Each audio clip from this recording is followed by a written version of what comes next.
Peço desculpas por meu estado emocional, mas eu sempre fui considerado um chorão. E provavelmente por isso mesmo é que me dediquei a tratar da criança. Ele era bravo. Ele era bravo, era exigente. O gênio dele era o que se dizia em inglês unpredictable. Você nunca sabe o que ele vai reagir. E as crianças não tinham medo dele. As mães morriam de medo das avós, então... Ele tratava bem as avós. Não. Porque teve gente, ele ficava indignado. Tinha um pessoal que a mãe levou a criança com teia de aranha no umbigo, porque disse que cicatrizava mais depressa. A criança quase morreu de tétano. E ele tinha ataques com essas coisas. Ele ficava indignadíssimo. E gente estudada e tudo, e tinha babás alemãs que tinha muitas Fräulein, né? Nossa, elas davam 1000 palpites, diziam, não, doutor Voss que não pode fazer. Ele ficava furioso. Ele dizia, quem toma conta é a mãe, não é nem a avó nem babá. Ele dava para a mãe o que tinha de fazer, aí a mãe voltava e ele não dizia, a senhora fez isso, isso, isso, não. Ele dizia, o que a senhora fez? Se ela tinha feito errado, ele acabava com a mãe, ficava brava mesmo. Qualquer uma, podia ser a pessoa mais importante de São Paulo. E numa dessas eu estava na sala com ele, e ele começou a fazer a história, e a mãe não sabia informar as coisas. E foi ficando aquele constrangimento. Ele perguntava o horário disso, da mamadeira. Como é que prepara a mamadeira? Como é que você dá o banho e tal? E ela falava, é a babá, é a babá. Na terceira disso, ele bateu a mão na mesa, levantou, puxou o papel, amassou, jogou assim. E eu lá dentro, o pai, falei, agora sim, né? Vamos apanhar todo mundo aqui. E aí ele falou, olha aqui, vamos fazer o seguinte, tá encerrado, vocês vão embora e amanhã volta aqui a criança e a babá, porque você, mãe, não é. Então era isto que era, professor.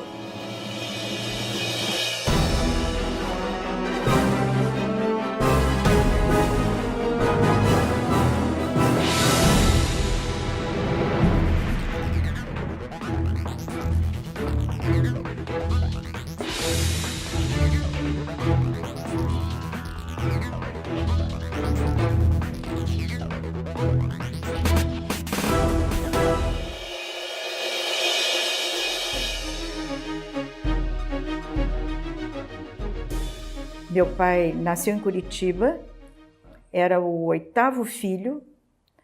Era o caçula. Não, tinha 2 depois dele ainda, eram 10. E a mãe era napolitana, veio para o Brasil com 15 anos, e o pai era polonês e veio com uma colônia de poloneses que foi para o interior de Paraná, a convite do Conde de, marido da princesa Isabel. Ele entrou na faculdade com que idade? Deve ter entrado com 15, 16. Ele fez 1 ano em Curitiba e ele foi transferido para o Rio. E de Curitiba para o Rio, tinha de navio. Ele tinha de ir a Paranaguá, pegar um navio e ir para o Rio. Então ele foi menino para o Rio e só voltava nas férias uma vez por ano. Aí ele casou em 34 e ele foi embora para o Rio. Ele foi embora para São Paulo. Aí ele foi trabalhar em São Paulo, na Clínica Infantil do Ipiranga, que o médico que tomava conta chamava-se Dr. Gomes de Matos. Vendo a história da pediatria, ela é muito recente, porque mesmo na primeira faculdade de medicina aqui em São Paulo não existiam pediatras. Era um clínico que fazia clínica e também atendia crianças. As primeiras escolas foi no fim do século passado, que surgiu no Rio, na Faculdade Nacional do Rio de Janeiro, que deu origem aos primeiros pediatras, nos quais aí nós incluímos nessa segunda geração deles o professor Pedro Alcântara e na terceira geração o professor Jacó Renato Vois e as Arias de Andrade, que vieram para São Paulo. E foram assim os responsáveis pela fundação das escolas médicas e a dedicação exclusiva à pediatria, constituindo uma escola. O professor Vois, ao vir para São Paulo, ele exerceu as atividades de chefe de clínica do professor Azarias na recém-criada da Escola Paulista de Medicina, onde ele ficou realmente por 18 anos. Em 47, o professor Pedro Alcântara deixou a cátedra da Paulista porque ele ganhou o concurso na Faculdade de Medicina de São Paulo, aí sim, já da Universidade de São Paulo, que isso foi em 1947, e ao fazê-lo, ele entregou a regência da cátedra de pediatria da Escola Paulista de Medicina para o professor Voisky. Naquela época, o ensino superior estava concentrado nas capitais, era um privilégio das capitais, né? E a Faculdade de Medicina veio quebrar esse privilégio, né? Então, localizando em Ribeirão Preto, né? Em 1952. Né? Ela foi a terceira faculdade do estado de São Paulo, terceira faculdade de medicina. Foi a primeira faculdade a ser instalada no interior.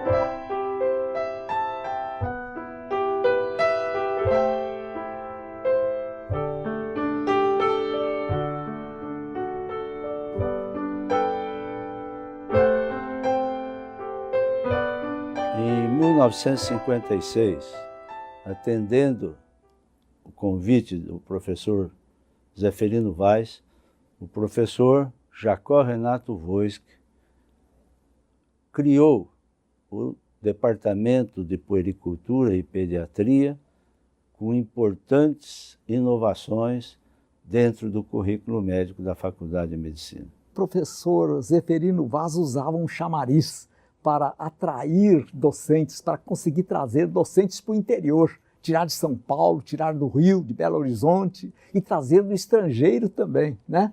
Então, o chamariz era a residência que a faculdade oferecia aos professores. Então, naquela época, foram construídas dezenas de casas para professores e para técnicos. Eu sou filho do professor José Lima Pedreira de Freitas, que foi convidado para vir aqui para Ribeirão Preto, no início da faculdade, na estruturação do Departamento de Higiene e Medicina Preventiva. E nós morávamos aqui na faculdade, no campus. Nós morávamos na primeira casa da rua que hoje é chamada Rua Pedreira de Freitas. A segunda casa morava o professor Martinez e a terceira casa morava o professor Voisky. Na minha época de infância, eu tinha algumas intercorrências, a que eu mais me lembro eram as dores de barriga. No exame clínico, tudo, ele até muitas vezes aliviava minhas dores de barriga sem medicamento, sem nada, só fazendo algumas massagenzinhas no abdômen. Não houve quem não me chamasse de visionário por meter-me no que eles consideravam uma aventura, depois de ter uma situação considerada de estabilidade em São Paulo.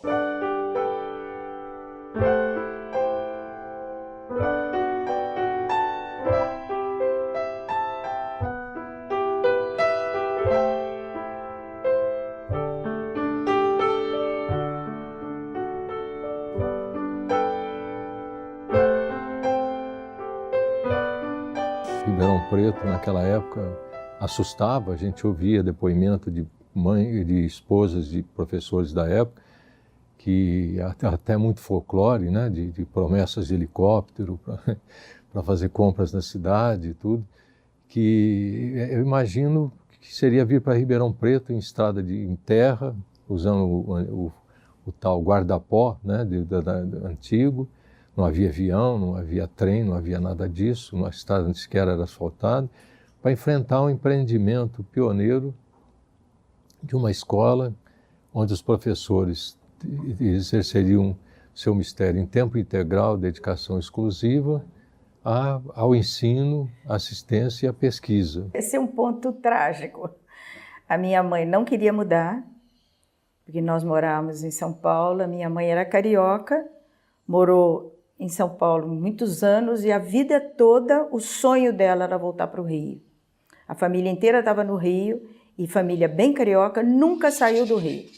Minha avó só foi para São Paulo quando eu nasci e quando eu fui batizada, nunca mais. E ela queria voltar para o Rio, então mudar para cá não era o ideal para ela. E ele disse, eu vou de qualquer jeito, você queira ou não. E no fim ela gostou, ela se adaptou bem, morou bastante tempo aqui. Eles moraram 15 anos aqui em Ribeirão. Nesta casa? Nessa casa, 15 anos. Que era uma fazenda, né? Do lado direito era a colônia dos professores e a outra era a colônia dos assistentes. Era difícil, porque era difícil empregada aqui, era longe, fora, dependia tudo do ônibus da faculdade, que só tinha de hora em hora, e era linda a entrada. Quando a gente chegava no portão principal, a gente via o prédio central bem na frente, assim, com o lago embaixo. Era muito bonito mesmo. Ribeirão Preto era uma cidadezinha agrícola, realmente uma cultura de vilarejo. E, felizmente, esses professores tiveram a boa vontade e a coragem de vir para cá e, lenta, mas progressivamente, revolucionaram não só o ambiente científico, como também a qualidade da medicina, como também o ambiente social e econômico da cidade. De 1956 é realizada a aula inaugural da pediatria na nossa Faculdade de Medicina, ministrada pelo professor Pedro de Alcântara, então catedrático de pediatria da Faculdade de Medicina da Universidade de São Paulo. Em 1956 foi que nós tivemos o curso de pediatria, começando pela puericultura. E eu sou testemunha e posso dizer que na primeira aula que nós tivemos de puericultura, eu decidi fazer pediatria e acompanhar o professor Voiskin no seu início, né? E o início do departamento teve 3 assistentes, 4, a gente poderia dizer só 3, porque um dos assistentes ficou muito pouco tempo, né? Que era o professor Abraão Berezinho. Nós começamos o departamento de pediatria com o professor Olívio Paulo Júnior, Luiz Escatena e Gilberto Ribeiro Arantes, né? E faziam todo o serviço de ambulatório, de atendimento hospitalar e o início das pesquisas, né? Que foram devagar, mas já foram iniciadas nessa ocasião. No início, a disponibilidade de estruturas, de espaços, era reduzida. E o departamento começou trabalhando na Santa Casa de Misericórdia de Ribeirão Preto, onde tinha a oportunidade de examinar as crianças, mas sem interferir na prescrição dos seus cuidados. Já no segundo semestre de 1956, o Departamento de Pediatria passa a contar com enfermarias no prédio da então Maternidade Sinhá Junqueira, que passou como base das atividades da Faculdade de Medicina, graças ao empenho e à colaboração do professor Paulo Gomes Romeu e do Dr. Valdemar Pessoa, que eram pessoas que tinham muito interesse na instalação da Faculdade de Medicina na nossa cidade de Ribeirão Preto. Como é que a turma de alunos viam o professor Voiskin naquela época? O pessoal tinha um pouco de medo dele, né? Certo? Mas eu acho que todos eram, os colegas eram unânimes, quer dizer, que ele era um professor excepcional, né? Ele era uma pessoa muito exigente, muito rígida, dentro dos preceitos da pediatria ali, e era uma pessoa que tinha um coração de ouro. Ele era meio estouradão de vez em quando. Quando ele entrava no departamento com aquele cabelinho meio caído do lado, meio vermelho, aquele dia ele estava fora do controle, então você tinha que ficar esperto e andar direitinho, né? O medo que a gente tinha, às vezes, até dele, chegava às raias do medo, era de errar. Eu me lembro de broncas que eu levei dele por prescrever um medicamento que eu não conhecia com perfeição, a farmacocinética, efeitos colaterais, e eu levei isso pela vida toda. Eu me surpreendo, às vezes, chamando a atenção do residente, um interno, por não conhecer exatamente aquilo que está usando. Quer dizer, essas coisas marcam a gente, né? O respeito pela criança, quando se fazia uma prescrição exagerada, indevida, não bem fundamentada, isso o irritava extremamente. Já no fim da vida, ele falou para mim, quando você ficar bravo, você não pode guardar. Você dá a bronca com razão ou sem razão. Vira as costas e não deixa o pessoal argumentar. A bronca foi dada. Cada um que resolva depois do jeito que quer. O amor dele, a dedicação à criança era um negócio espantoso que até hoje me emociona. E uma outra coisa que ele sempre chamou a atenção, falou, para o pediatra entender e atender bem a criança, ele tem que conhecer a criança. Então, ele tem que acompanhar essa criança. À medida que você vai acompanhando a criança, você tem muito maior chance de resolver o problema dessa criança. Ele fazia da formação, não só a formação técnica do médico pediatra, mas também a formação humana, a formação social, certo? Ele se preocupava na ética. Ele formou pessoas, grandes pediatras, temos alguns aqui. Ele também recuperou alunos pouco estudiosos, eu me considero um, mas ele recuperou muitos que são bons pediatras. Né? 1 ano, 2 anos antes, mais ou menos em 62, 63, ele teve um problema. Ele tinha 6 vagas para residência e tinham 7 candidatos.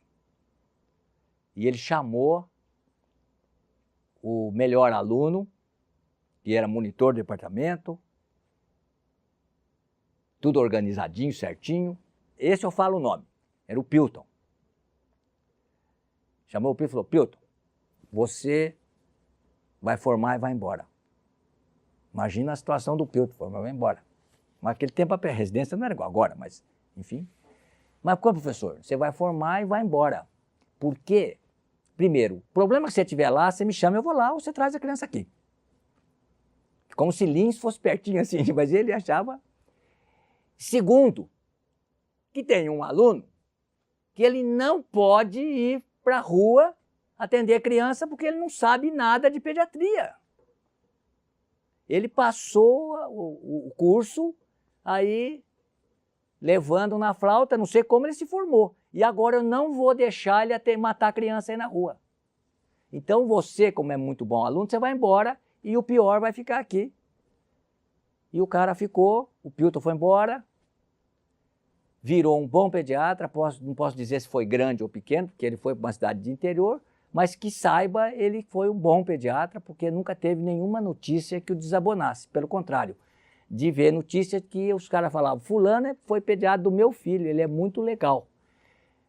Esse era o Wojcik. O Wojcik era muito exigente, ele entrava nas enfermarias, não só nas visitas berço a berço, cama a cama, nas diferentes 4 ou 5 enfermarias que nós tínhamos na época, aí do residente, do aluno e até do docente que não soubesse o balanço hídrico como estava, como a evolução da criança, como é que tinha sido a curva térmica, quais seriam as perdas, como é que ele estava evoluindo. Ele se irava muito com isso, como também no ambulatório, porque nós tínhamos que dar tudo escrito para as mães, até hoje eu faço isso ainda, escrito cuidados com a alimentação, cuidados com os sinais vitais, a criança tem uma dispneia, olha o agravamento da respiração, isso é um sinal de gravidade, retorne ao serviço.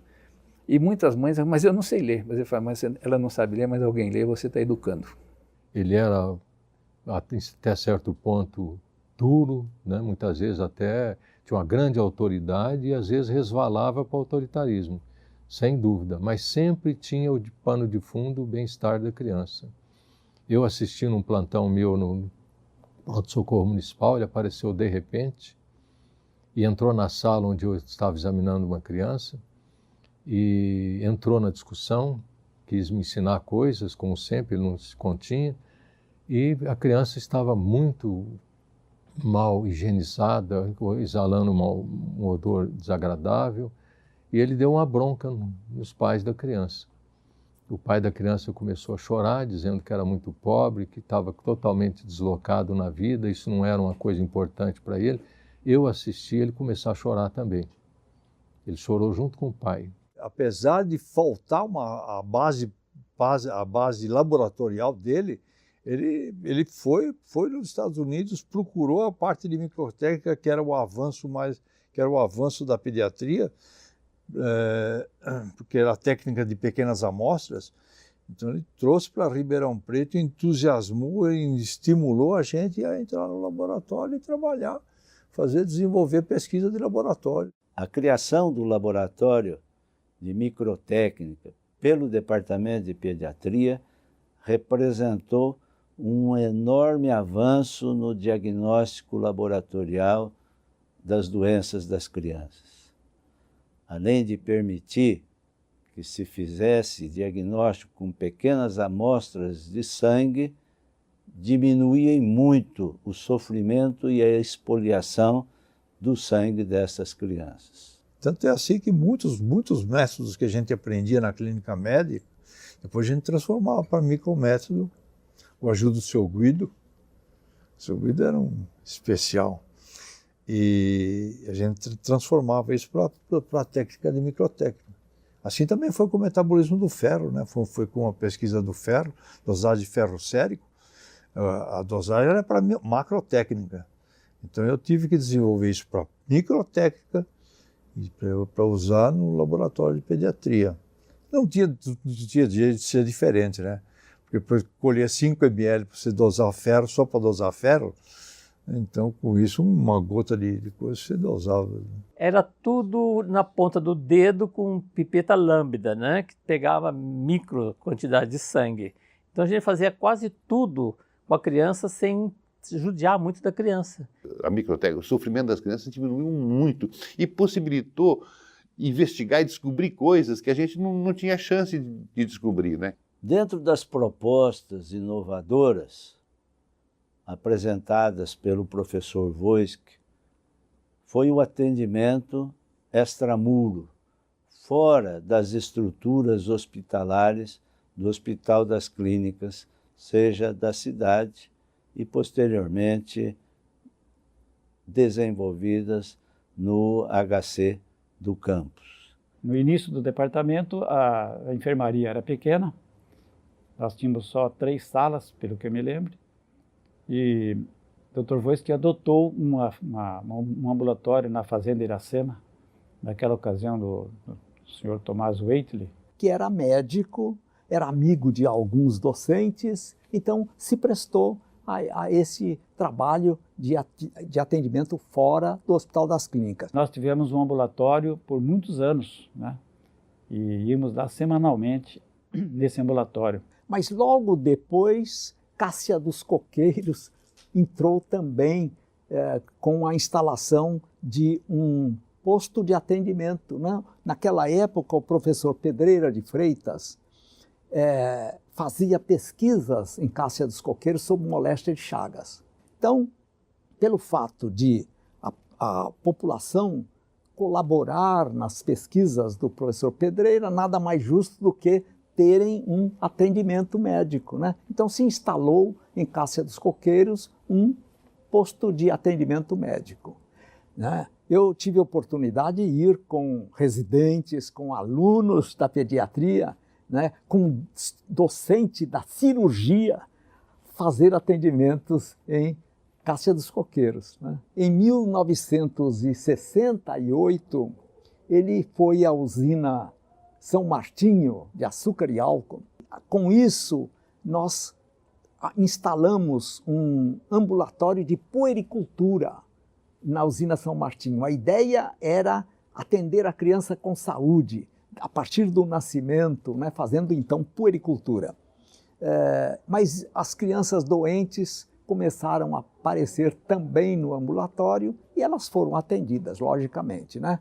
Nós passamos a acompanhar crianças que não moravam na usina, moravam em Pradópolis e eram atendidas ali. E por isso o diretor, que era também prefeito de Pradópolis, nos convidou, isso em 1971, para instalar um serviço médico em Pradópolis. Pradópolis estava sem médico.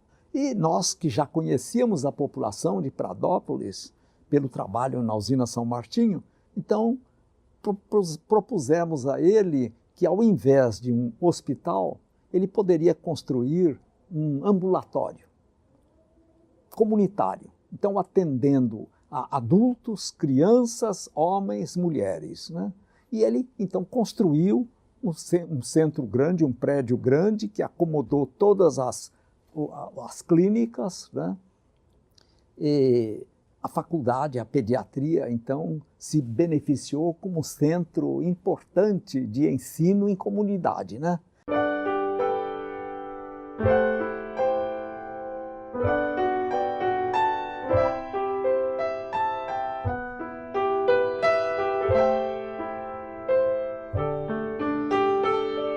Ele assumiu serviços e responsabilidades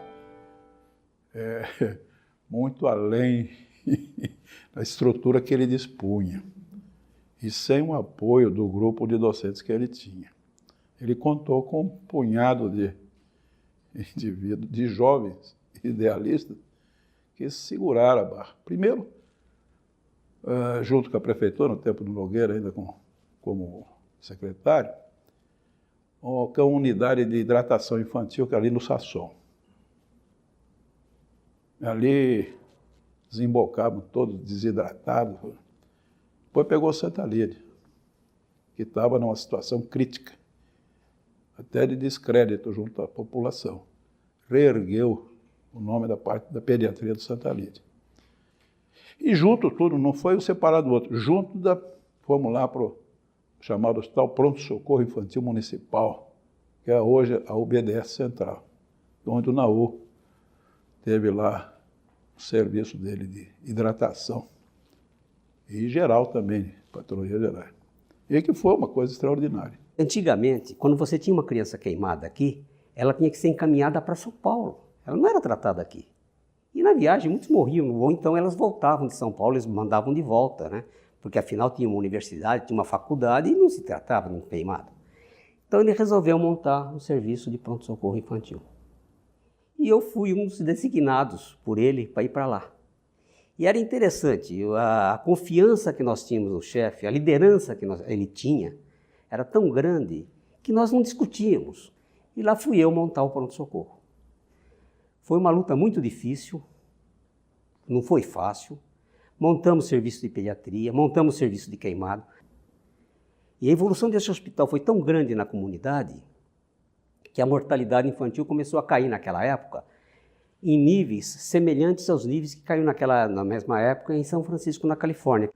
Todas as crianças atendidas, qualquer que fosse a emergência ou a urgência ou a simples consulta, a criança era obrigada, a mãe era obrigada a sair do pronto-socorro com uma receita de puericultura, de orientação alimentar. E meus alunos diziam sistematicamente, mas isso é um sistema de urgência, é um serviço de urgência. E eu dizia, não, a ideia da pediatria é atender a criança no seu global, essa é a pediatria, atender no seu aspecto biopsicossocial, que era a linha que o nosso professor nunca abriu mão. Então eu chegava de manhã na relva, na grama, tinha um monte de folhas brancas das receitas que a mãe pegava e jogavam por ali e ia embora. Eu não desanimava. Mas um dia elas vão começar a pegar essas receitas. E devagarzinho fui notando que essas receitas caíam em menor número, que tinha menos papel de manhã, até que um dia foi instituída a puericultura num pronto-socorro. Esse pronto-socorro também nós vivemos na época da grande epidemia de meningite na década de 70, onde morriam crianças, né? A toda hora a meningite agraçava com uma epidemia, né? E o pronto-socorro ficou como o órgão, o local de acesso imediato de todos os casos de meningite. No campo das pesquisas, a gente se preocupava muito com os problemas da época, que na verdade a gente lutava muito com as desnutrições, né, gravíssimas que nós encontrávamos, e as desidratações. Hidratação oral. Isso salvou muita criança. Nós não tínhamos espaço para colocar todas em soro, como faziam em outros serviços de pediatria do país. Diarreia, desidratação, era uma constante. E Se não fosse o esquema de hidratação oral simplificado que ele trouxe, que introduziu, que nós aprendemos e ensinamos muito sobre, nós não teríamos espaço para todos. Então isso foi salvador. Mais de 20 anos depois, a Organização Mundial da Saúde é que veio reconhecer realmente a eficácia. Em 1969, ele entrou em contato com um ex-aluno, o Duarte Nogueira, foi ex-aluno da faculdade, que era secretário de saúde em Ribeirão Preto, para a instalação de um centro comunitário na periferia da cidade, Vila Lobato, né? Então, o prefeito, na época, apoiou, construiu, equipou o Centro Médico Social Comunitário, que passou a atender a população, homens, mulheres, né? Ginecologia, obstetrícia, né? Pediatria, né? Psicologia, teve atendimento psiquiátrico também no centro de Vila Lobato, cirurgia, os assistentes da cirurgia que frequentaram né?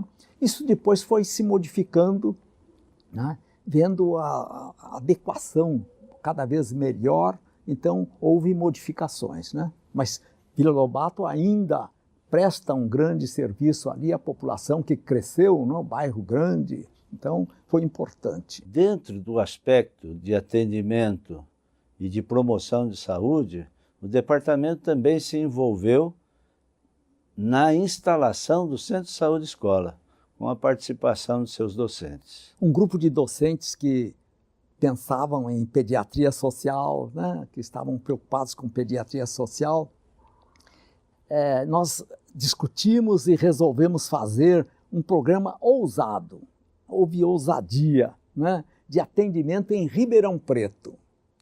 Toda a cidade. Nós veríamos as gestantes, o parto e o atendimento à criança. Eu fui a São Paulo conversar com o professor Walter Lezer, na Secretaria de Saúde, e levei o plano nosso. O professor Lezer leu, gostou, achou importante, mas ele disse, olha, eu quero ouvir primeiro os meus assessores, quero conversar com os assessores e tal, mas eu vou te dar uma resposta. Uns 10 dias depois, apareceu o assessor aqui no Hospital das Clínicas, me procurou na pediatria e disse, olha, a secretaria propõe, ao invés do plano que vocês fizeram, a secretaria propõe a organização de um centro de saúde escola. Tá bom, então assim foi feito. E a direção do Centro de Saúde Escola seria dada ao Departamento de Medicina Social. O Departamento de Pediatria, através da atuação do professor Rose, tornou-se pioneiro nas escolas médicas da pediatria social. Foi muito mais assim, pela visão dele de um clínico geral de crianças, que essa era a visão dele de clínico geral, e também assim o compromisso social com a criança. Então, estimulou muito, por isso, pioneiramente, criou a Vila Lobato, teve o amparo da prefeitura, também essa experiência de Pradópolis. Então foi muito mais para tirar do ambiente hospitalar, ele achava que no ambiente hospitalar, na época, nós até segregávamos a criança, nós deixávamos isolado dos familiares, ele sempre entendia isso e nos dizia em altos brados que isso causava um dano emocional irreversível. Ele acreditou no futuro, ele acreditou na criança, o que diferenciou a pediatria dele de muitas outras que eu vi. Muitas outras. Quer dizer, o amor à criança, a dedicação à criança, praticamente é ele. Então era um sujeito que ele buscava relações. Tanto isso é que ele saiu na frente em muitas coisas. Em muitas coisas na área da medicina, em muitas coisas na área da ciência, em muitas coisas na área da prática médica, em muitas coisas nas áreas de relações humanas. Pediatria social. Então, na década de 70, se falava pediatria social.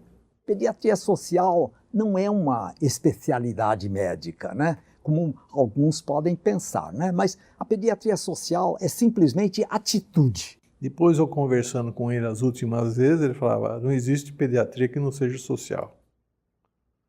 O atendimento da criança sempre é uma atividade social. A criança está envolvida com a mãe diretamente. A mãe está dentro de uma estrutura familiar, tradicional ou não, E esse núcleo familiar da criança, da mãe, do pai, se existir, está dentro de um contexto, numa estrutura social muito mais ampla. E em cima disso, se o aluno não tiver esse entendimento, ou o pediatra, ele vai fazer zootecnia e não pediatria.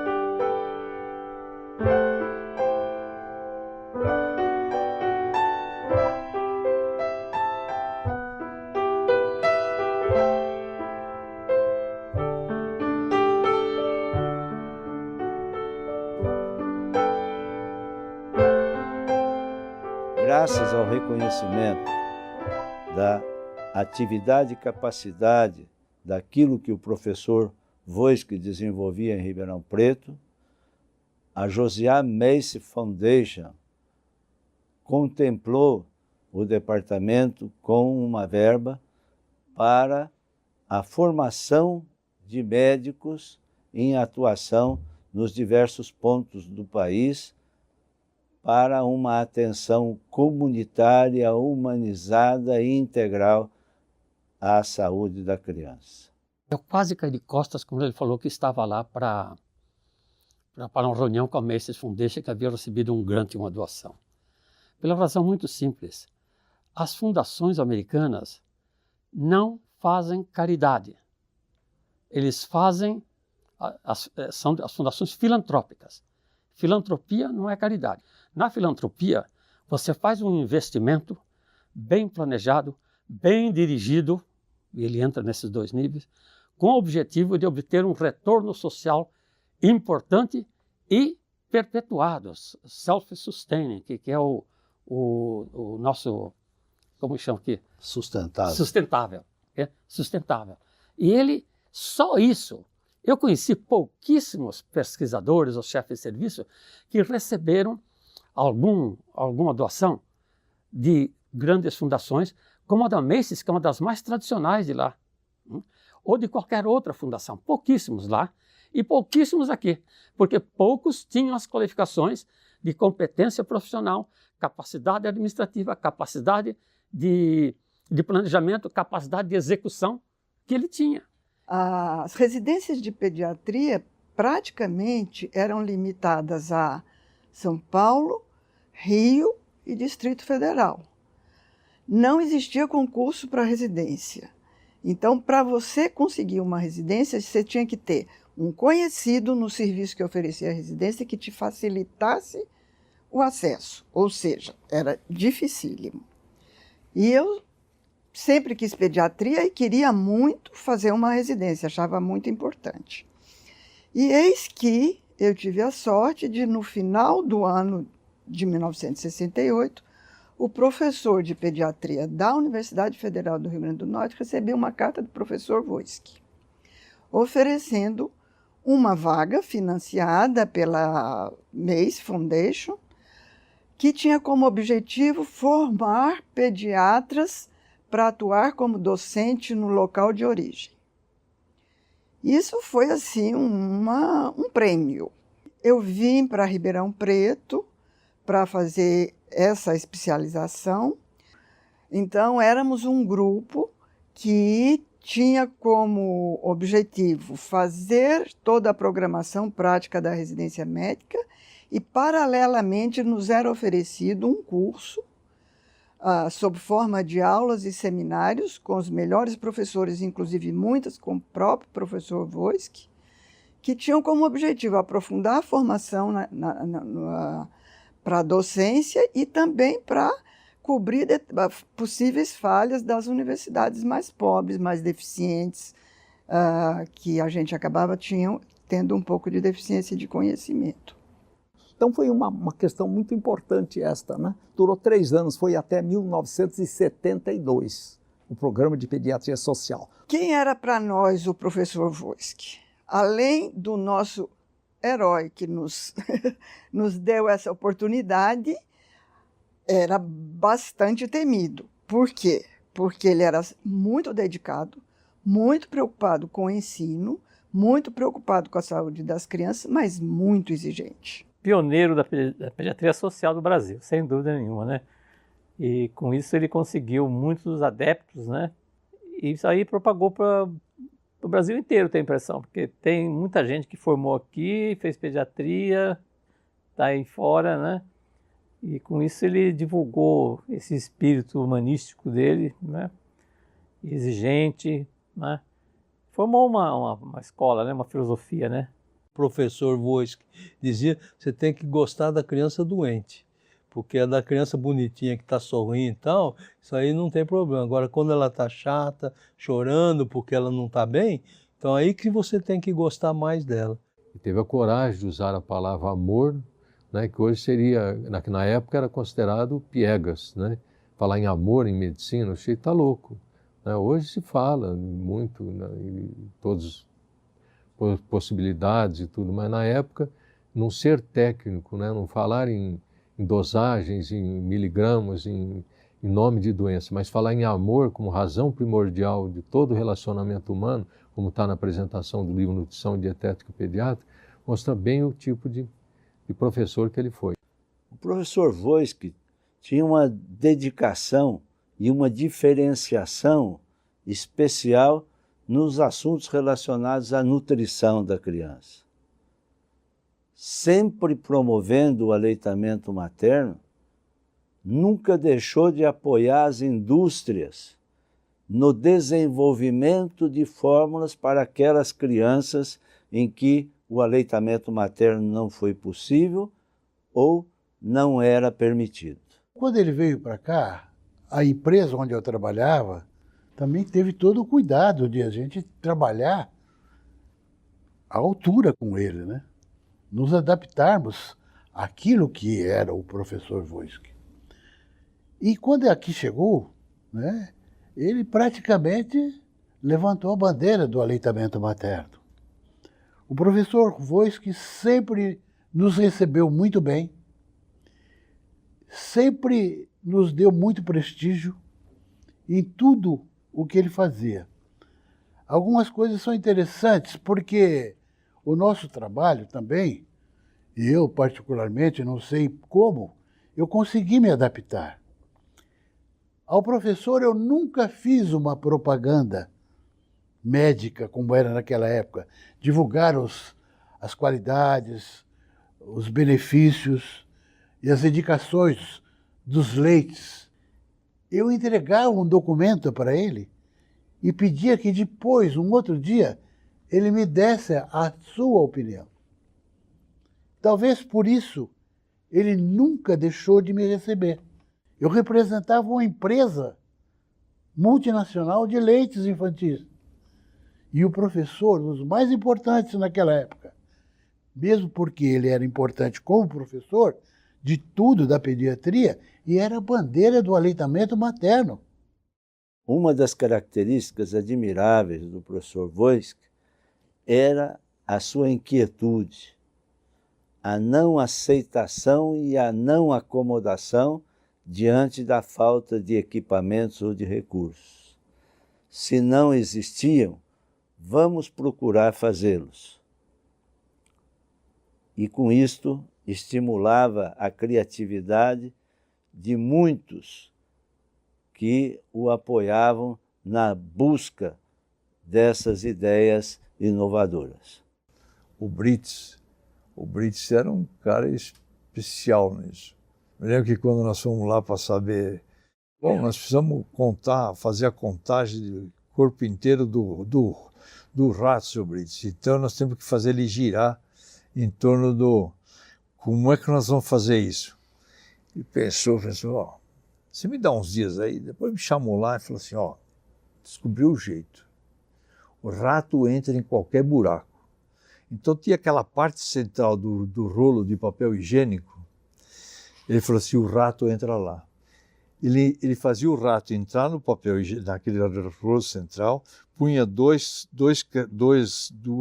carretéis tampando o buraco, né? E o carretel então virava um carretel junto com a parte central. Aí ele bolou o seguinte, ele falou assim, bom, agora o que vai rolar o carretel vai ser 2 cilindros que vão girar no mesmo sentido e o carretel gira junto. E o que vai girar os 2 cilindros? Os 2 cilindros eram o picape. Você lembra do picape que tocava o toca-disco? Era o toca-disco daquele polivinil. Então ele fez o motorzinho do coisa, aqui duas correinhas que saíam do motorzinho, uma correinha que saía do motorzinho, que tocava os 2 cilindros giravam, o corretel girava e o ratinho girava junto. E o contador de corpo inteiro em cima do coisa, os ratinhos girando aqui. No dia a dia, ele sempre procurava o desenvolvimento de utensílios de hospital. Um simples porta-soro, o que devia ter, o que não devia. Ele me foi muito útil. Ele foi me dando a experiência hospitalar dele em aparelhos de hospital. No desenvolvimento da incubadora, a sua participação, certo? Gerou aquilo que serviu de base para o desenvolvimento de uma indústria em Ribeirão. Exatamente. A incubadora antiga, ela tinha uma caçamba metálica de alumínio fundida, coisa empírica, que os médicos punham, os enfermeiros, punham gelo quando precisava abaixar a temperatura. Eu bolei um sistema de refrigeração que influía na câmara da incubadora. Essa parte de nebulização ia umedecer o meio ambiente para a criança. Esse foi o desenvolvimento. Outra parte que ele também cooperou muito foi a cúpula da incubadora. Como é que eram as aberturas, quais as posições, o que devia ter para passar uma sonda, né? Todos esses senões eu fui captando, fui desenhando com o auxílio do professor Voisky. Hoje, a Universidade de São Paulo é mundialmente reconhecida pela sua investigação científica e divulgação de conhecimentos. A Faculdade de Medicina de Ribeirão Preto é um importante elemento na constituição da produção científica desta universidade. E dentro da Faculdade de Medicina, a gente tem o Departamento de Pediatria também como um centro formador de pesquisadores e docentes, sejam docentes pesquisadores ou pesquisadores docentes, de expressão e de qualificação internacional. É um dos melhores pontuados pela avaliação da CAPES. E esse curso de pós-graduação, que tem no professor Santoro, importante colaborador da sua estrutura e no seu início, representa um desdobramento de um curso de pós-graduação inicial, modelo que foi desenvolvido pelo professor Voisky e o professor Hélio Lourenço para os docentes dessa faculdade, quando não havia ainda esse curso de pós-graduação nos moldes que tem hoje. O professor Voisky, além de ser um indivíduo privilegiado na antecipação e na antevisão do desenvolvimento técnico-científico, ainda teve a sorte de ter colaboradores como o professor José Romano Santoro, que conseguiu elaborar e estruturar a base da pós-graduação do Departamento de Puericultura e Pediatria. Professor Voisky, ele se preocupou sempre com a qualificação docente. Em 1965, o professor Voisky se uniu ao professor Hélio Lourenço e eles imaginaram um curso que foi reconhecido pela congregação como um curso de extensão universitária, né? Mas é curioso porque em 1970 o Ministério da Educação criou o curso de pós-graduação e o feitio, a estrutura geral do curso de pós-graduação oficial do Ministério, ele é praticamente igual a estrutura que o professor Voisky e Hélio deram ao curso de pós-graduação. Então havia uma disciplina compulsória e havia 2 disciplinas complementares, que acabaram sendo compulsórias também, que era laboratório e estatística. Né? O professor Geraldo Duarte, Garcia Duarte, né? É outro pioneiro, né? Que administrou a estatística para o curso de pós-graduação. Esse curso teve 14 alunos, eram docentes, né? Que fizeram o curso e depois continuaram, né, pensando já no doutoramento, etc. Esse curso não pôde se manter, não pôde, apesar de ser reconhecido, na época o professor Hélio e o professor Voisky assumiram outros compromissos importantes e não dispunham de tempo para dedicar-se ao curso de pós-graduação. A outra questão foi a própria pós-graduação, né, que surgiu na década de 70, início da década de 70. Né? A pediatria organizou o seu próprio curso de pós-graduação. Eu tive participação nessa organização, fui levar o processo nosso no Ministério da Educação, e o curso de pós-graduação da pediatria foi o primeiro a ser reconhecido na área federal.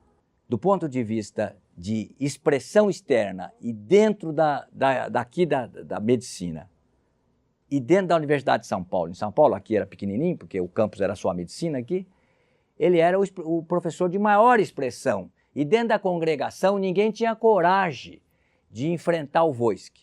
Por essas posições assim, vamos dizer assim, tresloucadas dele, como ele fez a história, saiu sem conversar com os amigos que moravam aqui no campus com ele. Ele tinha muitos amigos. Ele chegou para a mulher e falou: fiz minha carta de aposentadoria e entreguei para o diretor. Em 1971, com a saída do professor Voisky, diante dos ditames da reforma universitária, o Departamento de Puericultura e Pediatria não tinha condições de continuidade como um departamento independente. A solução encontrada pela academia foi a incorporação do Departamento de Pediatria ao Departamento de Ginecologia e Obstetrícia na constituição do então Departamento de Ginecologia, Obstetrícia e Pediatria. Esta situação perdurou até 1984, quando o Departamento de Puericultura e Pediatria ganhou condições de ser instalado novamente.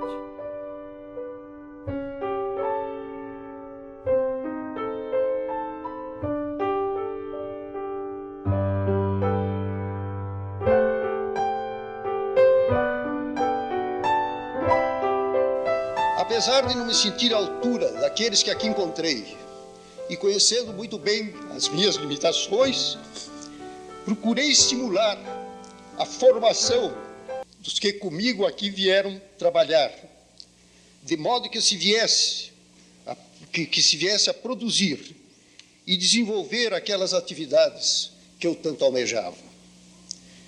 Creio que isto obtive, não obstante os percalços que muitas vezes tivemos que enfrentar. Sinto-me realizado, e se tivesse que tentar outra vez a aventura, não hesitaria em fazê-lo.